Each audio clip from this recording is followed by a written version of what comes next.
Hello all, welcome, here we go. So this is my friend Sinclair C5, and yeah, he brought it over to me just to do some modifications to it. So this one here, 24 volt, much quicker, be really nice, and front and rear disc brakes.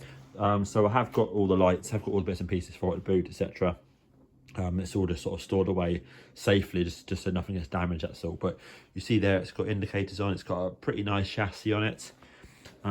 There is one of the units which I'm not using. This one is actually the one from Mr. Graham Garlick, so this one here isn't going to go on this particular C5.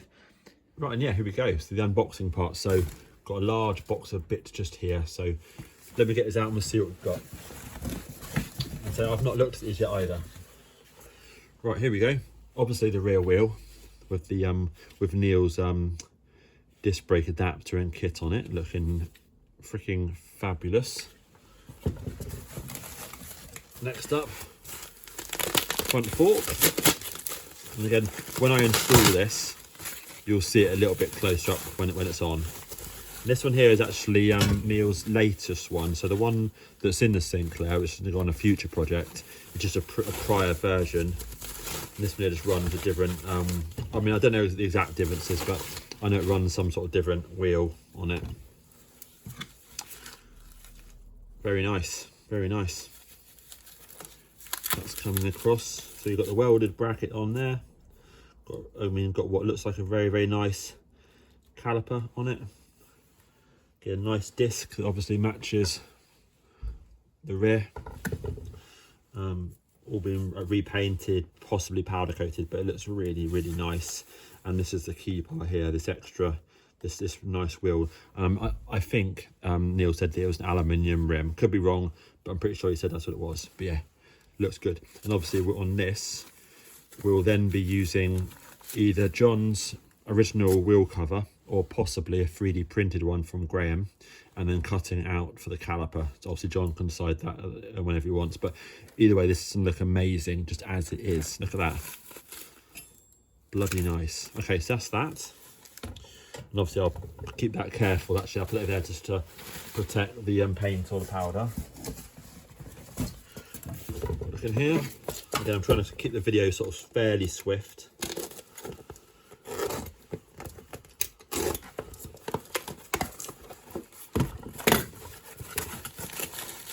Here.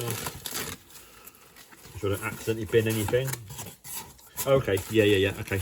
So the Sinclair C5 that I'm working on to do these upgrades on has the original brown fingered gearbox, so it basically needs this better white variety, they call it, because the other one, it's got all the fingers are just smashed off where it's never been basically used or serviced. So this one here, again, I've got the little pre-modifications here for the additional cooling in there, and I've been doing all the cooling mods on the motor as well, but like drilling out the metal parts underneath this sort of sections here. So, and then fitting Sam's 24 volts fan kit as well, of course, part of his kit, so be maximum cooling. So that's great. So we absolutely need that. I mean, it just means I can get on with the motor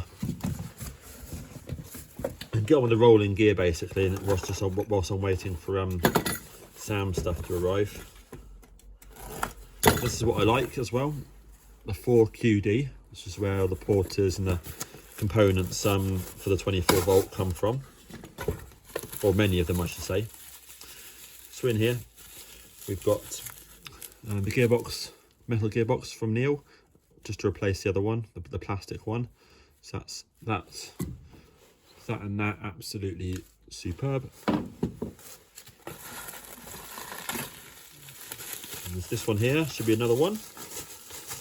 So this is my one, ready for my future 24 volt one, hopefully in March. We'll see how long this one here takes to build and wait for the parts, etc. So that's that, thank you. And then there's a bunch of components in there. So you basically got the rear disc brake adapter, which is basically 3D printed in some super strong material. So that's also the way that he does his technique. So it's nice to see, nice caliper, fabulous. And then that's the bottom part of this basically. And then there's some longer bolts in there as well. Excellent. Well, either longer ones or stainless ones, I'm not sure, but I guess they're potentially going to be longer ones to suit. Right then, yep, so the cooling mods for the motor. So as you see, I've just taken the motor apart, cleaned up the part here where the brushes go on. It's really, really nice condition. I expected this is really low mileage because, of course, it would have broke quite early on. And obviously, as it hasn't been replaced, therefore it couldn't have been used. So it's pretty damn nice, and also it's been stored in good condition as well, the Sinclair has. So bearings are really, really nice, feel absolutely perfect. Same for the end ones here. Again, I'll give it a quick bath in a minute. I've checked all the brushes. Again, they move very, very freely. There's tons and tons of meat, as it were, on there, so they're absolutely spot on. So again, I'll give it a good clean. The 2 washers are in the bottom.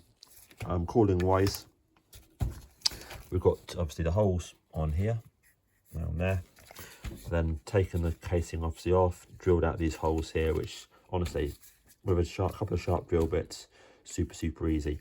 And then when you have the fan kit bolted on the back, it then pushes the air through, and then adds some additional cooling over the top of the rotor, out of these vents here, and obviously out of the end. So as well as the additional draw that the motor obviously provides, as it sucks the cooling air through anyway. So yeah, that is the plan. So let me clean up now, sorry, then reassemble it, and then just need to wait for the 24-volt parts to come for the post. Cheers. And there we go, absolutely beautiful. So honestly, not too much work with the right bits on it. It's not too bad. Interesting, actually, it says 47 on there as well. I've never noticed that before. Interesting. But yeah, not sure that's relevant that's for. But anyway, that's looking good, absolutely spot on. That's from Neil, amazing. And that's in really good condition as well. So I'm really happy with that. Just need to see the roller bearings and the kit from Sam at some point.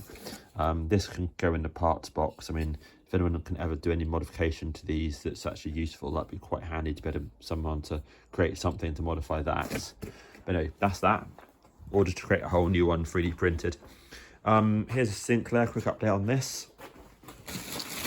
So on the back, I forget what I mentioned last night, but yeah, disc brakes on, really, really nice.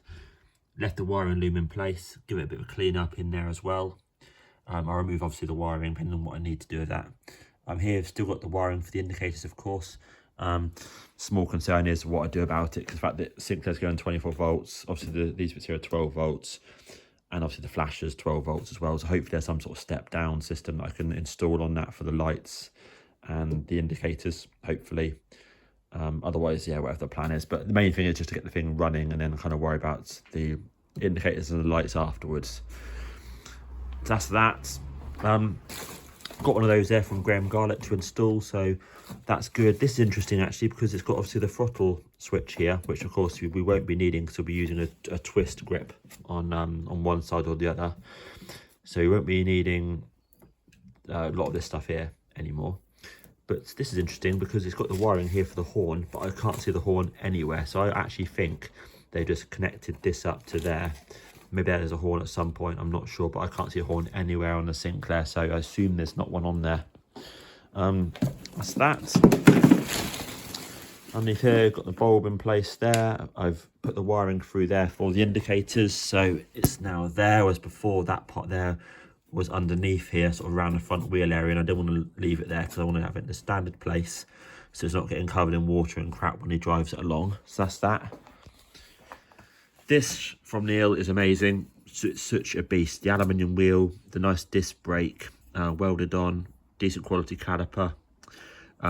Really impressed, particularly with the modern bearings, sealed bearings in there as well, which is such a nice upgrade. Powder coated, top notch. Neil says he runs this at about 32 psi, but it's literally rock hard. But he also mentioned that these have thicker like sidewalls on them as well. so you can go faster and safer and all that kind of gist. So that is a beast, and it's a wonderful item. These, I believe, are a bit longer than normal, so hopefully they'll fit okay with the front wheel cover. John can decide if he wants to fit a front wheel cover or cut his original wheel cover, or cut one from Graham Garrett, one of the 3D printed ones, which is what I'm going to fit on the Chaz, which is underneath there. So there's a few options for that, but it'll look really, really nice without a wheel cover, to be honest with you. Look at that. Amazing. And that is the update on that one. So next up really is just get the bits from C5 Depot in the next couple of weeks. I can install that, get the battery obviously as well on those LiFo ones, and yeah, that'll do for the moment. Thanks all. Cheers.